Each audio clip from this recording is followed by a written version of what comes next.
Hey, doing a live in the morning, which isn't normal. I am also doing it from my friend Chloe's house, which isn't normal. So I typically do these 7 p.m. every Wednesday. I missed last Wednesday's live and I thought that I was going to miss this Wednesday's live. So in case you haven't yet had my life update, I split up with my fiance last week and I'm living a bit of the nomadic lifestyle at the moment where I'm kind of traveling between friends and family's houses. I am okay, but I don't have a permanent base right now. And because a lot of my work at the moment is up in Birmingham, I am commuting up and back quite a lot of the time. However, that's not why I would miss tonight's live. I actually just want to go and have some wine with some friends. So I'm sure you'll appreciate that need. So anyway, what I'm going to discuss with you this morning in the next sort of half an hour is about greenwashing. So what greenwashing is, some examples of greenwashing that I've recently seen around on social media and adverts and things like that, and what to do about it. So some thoughts that I have about how to avoid falling into the trap of greenwashing and how to call people out when they are greenwashing. So we'll start off with what is greenwashing. Greenwashing is quite simply when a ethical benefit or an environmental benefit, maybe I should say, of a product is either exaggerated or completely made up. And it really can take on lots of different forms. So it could be that the company decides to run a marketing campaign that puts them in a more green or eco-friendly light, but actually nothing has changed. So their entire supply chain remains exactly the same. Their entire product remains exactly the same. The way that their product is disposed of at the end of their life remains the same. So nothing has changed, but they've decided to slightly change the way that they are marketing their product, the way they're branding their product towards the consumers to make it seem as though they are more ethical than they are. I keep saying the word ethical, and I'm actually going to call myself out on saying the word ethical because ethical is a really hard word to define. Like, ethical for someone means unethical for someone else. So what I really mean is having positive environmental benefits. So it could literally be as simple as a brand deciding that they're going to shuffle around their packaging, they're going to change up their packaging, and they're going to make it green, and nothing has changed. Literally all they've changed is the colour, but because in a consumer's mind, if they're not going to go away and research what has actually changed, they're just going to say, oh, this used to be pink and now it's green. Green is like a good colour for the environment, or like that has positive connotations around it, meaning that it's good for the planet. That's greenwashing.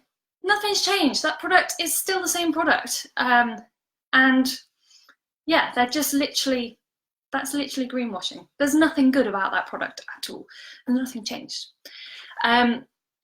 So why does greenwashing matter? Well, it's just a lie. It's basically just companies lying to us to say that they're doing a better job than they really are. And it means that they can change nothing about their processes. They can still pollute, whether that's in their processes of making their products, or whether it's how their product gets disposed of when it's with the consumer, or even if they collect the products back and make us believe that they're doing the right thing by recycling or repurposing it, and they're not. And that lie means that they don't change their processes, they don't support the environment for the better, and it means they're raking in those profits. So essentially they could, run a really successful marketing campaign, change something about their product or service, make everybody think, this brand really cares about the planet. I'm going to keep buying them, or even I'm going to switch from this other product that I'm using to this product because they clearly care about the planet. So they may well increase their sales, but actually nothing has changed. And in some cases, it may have even got worse.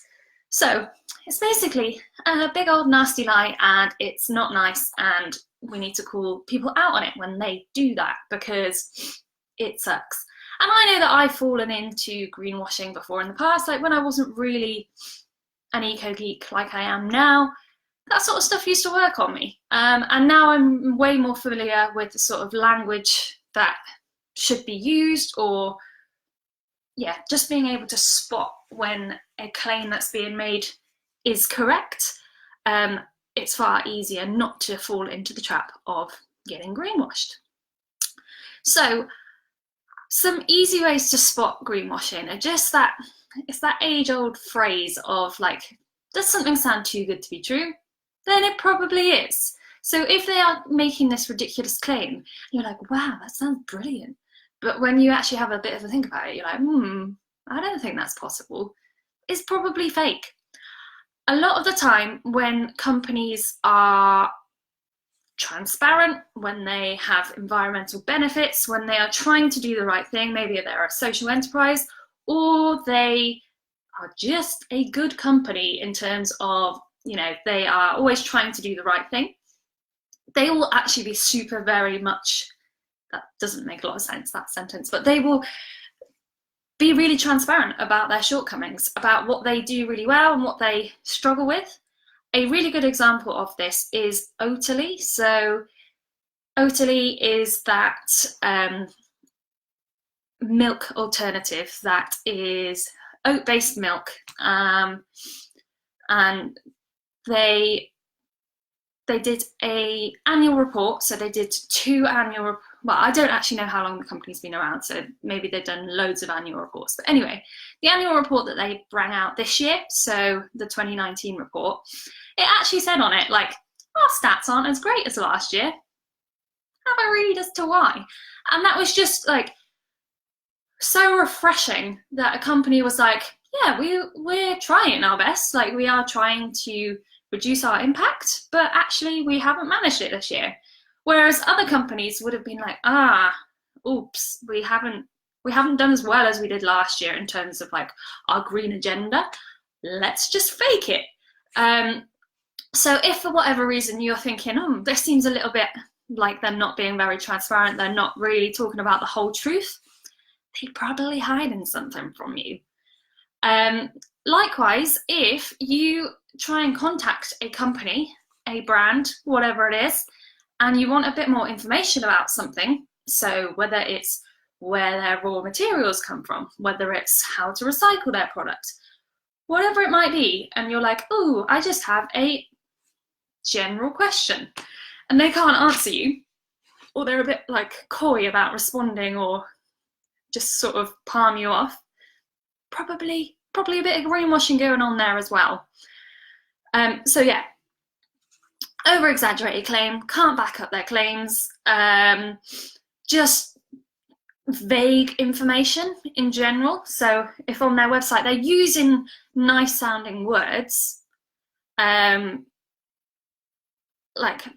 I guess I mean words that have sort of that link to environmental benefits.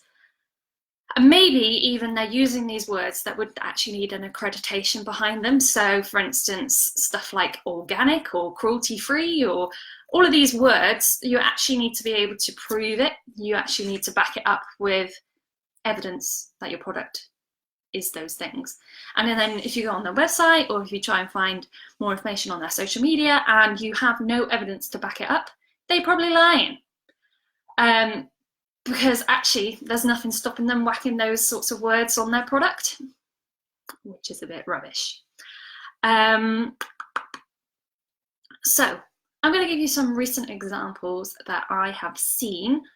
Let me know if you have any others. Why not? Let's just share. So one that I saw recently, I was walking through a shopping centre. I was walking into the Bullring shopping centre, if you know Birmingham well, and I was walking from Grand Central Station into the Bullring, and there is like a link, it's called Link Street, so it's like a couple of shops going through into other shops. I don't know why I need to give you so many specific details about that. That actually doesn't matter for this story. Anyway, I was shopping. I wasn't shopping. I was walking through a shopping centre, and this woman had a plastic bag, and the plastic bag was green. So it was that sort of pale green colour. And on this plastic bag, it said, "Save the planet, 100% degradable." I was like, degradable, 100% degradable. And I was like looking at this bag for quite a long time. And then I realized that the top words that said like "save the planet" were completely unrelated to the next sentence, which said 100% degradable. And then I was like, I'm pretty sure degradable doesn't really mean anything. So I had a quick Google, and yeah, like you guys probably already know this, but degradable just literally means that something breaks down into smaller pieces of itself. Biodegradable is the good one. So if something is biodegradable, it will break down into nothing. It may well need to go through a intensive process in order to do that. So for instance, if it is a vegetable-based plastic, it may well need to be put in some form of incinerator. It's not quite an incinerator, but it sort of is, in order to break that plastic back down into sort of its oil form of the plastic-ish. Sorry, I'm not very good at all the science behind this. In order to be made into a new product. But if something is degradable, all that means is it breaks down into smaller pieces of itself. It doesn't disappear. So when it comes to a plastic, all plastics are eventually degradable because they just break down into smaller parts, which means that they are out in the environment, out polluting our oceans and our natural habitats, potentially being eaten by animals, all that nasty stuff, which is why we are trying to avoid plastics. So this bag was saying, save the planet, 100% degradable, which didn't mean anything. It just meant it breaks down into smaller parts.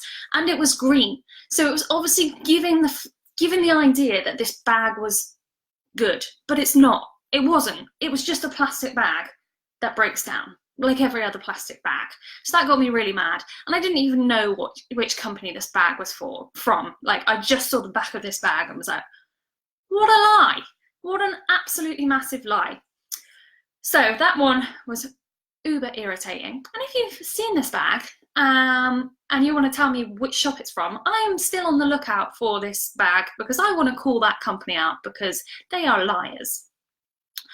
Another example has been on, I've seen this advert quite a lot on YouTube for it's sponsored by Shell, and it's called something like The Great Travel Hack. Yeah, The Great Travel Hack. So it's run by like Greg James, and I think I don't know, I haven't fully watched the advert because it just makes me a bit angry, but it's basically celebrities trying to travel across the world with the lowest CO2 emissions possible. Brilliant. Like, that is a really cool thing. Like, sounds brilliant, sounds interesting. But the big problem I have with it is that it is sponsored by Shell. It's sponsored by like one of the biggest polluters in the whole world.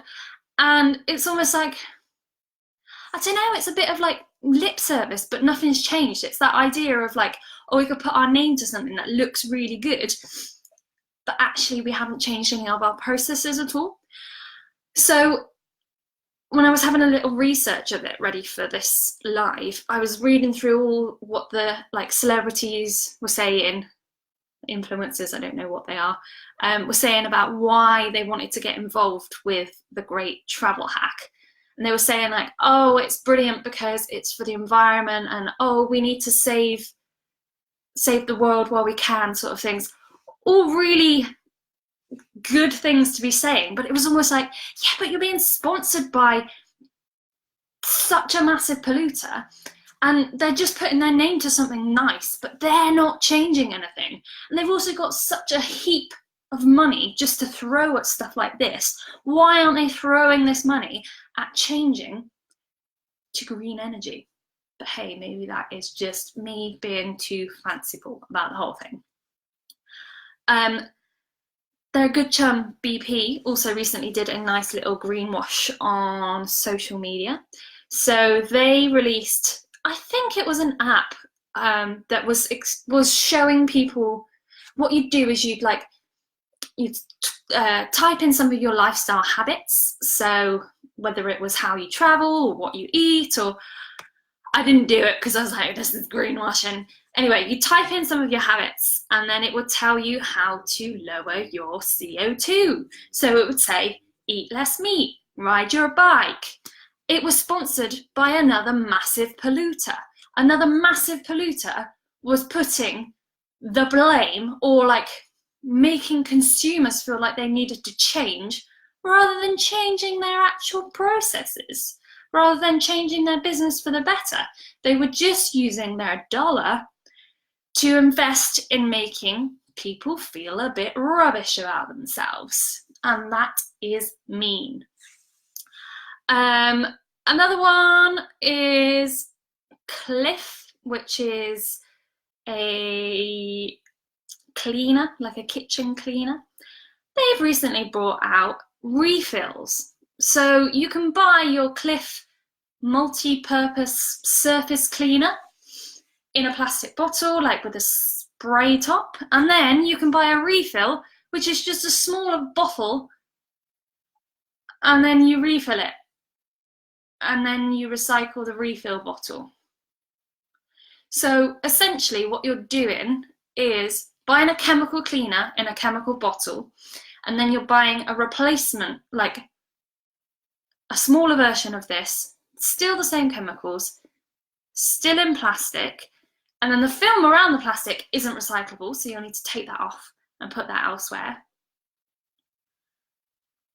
And in my opinion, this is greenwashing again, because it's not getting to the main crux of the problem, which is your product pollutes, and what your product is encased in pollutes.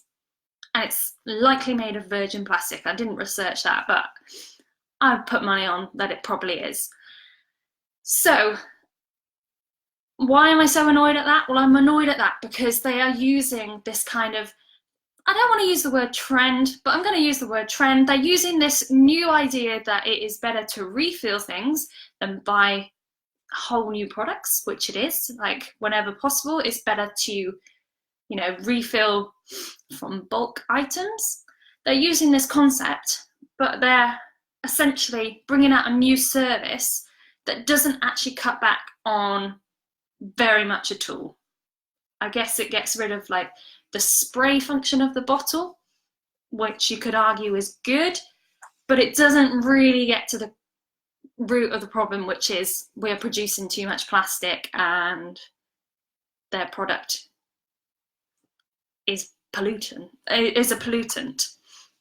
So there are other companies out there that are doing better than Cliff. So there is a company called Splosh, which I'm actually going to test out before I give a full review to you guys, but they take back the refill section that you fill up your bottles with. They take that back and they actually recycle that, whereas Cliff are asking for the individuals to recycle them, which in my opinion is like the same as the original issue of having to recycle the product. So a final example of recent greenwashing is McDonald's straws. So they decided that they would change from their plastic straws to paper straws, but didn't change their cups and they didn't change the lids on their cups. All of that was still plastic. So they made a big deal of how, like, oh, look, we're doing the right thing. We are changing to paper straws. And I, even at the time, was like, oh, brilliant. That shows great consumer pressure. Consumers were starting to learn about how straws can affect wildlife, especially turtles. and they use their consumer power to make a difference. So McDonald's decided that they'd change their straws, and yeah, a couple of months later, find out that those straws aren't even recyclable because inside they are plastic lined. So on the outside they are paper, yay, but not really yay if on the inside they are plastic. So then they're a mixed substance and they cannot be recycled. Of course, they didn't address the fact that the entire rest of their cup was plastic. But that's a perfect example of making it look like they're doing the right thing when they really weren't. And they also got a lot of airtime out of the fact that people were complaining about how their straw went mushy whilst they were drinking. So, I mean, I don't really go to McDonald's, but I wouldn't be surprised if they are back on the plastic straws now, or will be going back quite soon. Okay, so what to do when you spot some greenwashing? Tell people about it. So your friends, your family, if you are that way inclined, I'm never very good at this bit, but if you are, then send them an email or write on social media and call them out on it. Just you saying something like, oh, can you back up that claim, or can you send me some more information about that? It's their job as a brand to be able to get back to their customers like you guys with further information about any questions that you have. So yeah, don't be nervous about being like, I think this sounds a bit too good to be true. Can you back up that claim for me? And if they can't, you can keep questioning them about it, or you can just take it as, yeah, they're probably greenwashing me here. So if that is your conclusion, then the best thing to do is to boycott that brand. A fantastic resource at knowing which brands to boycott without having to figure it out for yourself is the Ethical Consumer website. So you do have to be a member in order to get full access. I'm not being sponsored by them or anything like that. I just think they're really great. So I have recently got a year's subscription to their website, and they're fantastic because they basically grade lots of different companies on whether they are actually ethical or whether they are just making sort of lip service greenwashing claims. And you can search through different products and different brands based on whatever matters to you the most. So it might be animal welfare, it might be fair wages, it might be environmental impact, whatever matters to you the most, you can sort of filter through. So you might want to buy something like new dishwasher tablets or a new coat, and you can go through and you can search for brands that would align with your values the best. So those are some ways to spot greenwashing, some examples of what greenwashing is and what to do when you see greenwashing. That's the end. I am going to go to work now. So I will speak to you soon. Bye.